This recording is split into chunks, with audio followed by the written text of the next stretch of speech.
ಆರೋಗ್ಯ ಇಲಾಖೆಯಲ್ಲಿ ಕೇವಲ 26 ಒಳಗುತ್ತಿಗೆ ಹುದ್ದೆಗಳಿಗೆ ಅರ್ಜಿ ಆಹ್ವಾನಿಸಿರುವುದೇ ಈಗ ನಿರುದ್ಯೋಗಿ ಯುವತಿ ಹಾಗೂ ಪೋಷಕರ ಆಕ್ರೋಶಕ್ಕೆ ಕಾರಣವಾಗಿದೆ.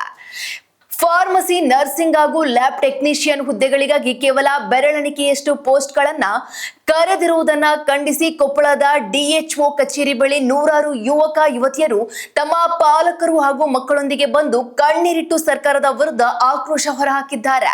ಲಕ್ಷಾಂತರ ರೂಪಾಯಿ ಖರ್ಚು ಮಾಡಿ ಓದಿರುವ ನಿರುದ್ಯೋಗಿಗಳಿಗೆ ಕೇವಲ ಬೆರಳೆಣಿಕೆಯ ಹುದ್ದೆಗಳನ್ನ ನೀಡಿ ಯುವಜನರ ಭವಿಷ್ಯದೊಂದಿಗೆ ಸರ್ಕಾರ ಚೆಲ್ಲಾಟವಾಡುತ್ತಿದೆ ಎಂದು ಆಕ್ರೋಶಿತ ಅಭ್ಯರ್ಥಿಗಳು ತೀವ್ರ ಅಸಮಾಧಾನ ವ್ಯಕ್ತಪಡಿಸಿದ್ದಾರೆ.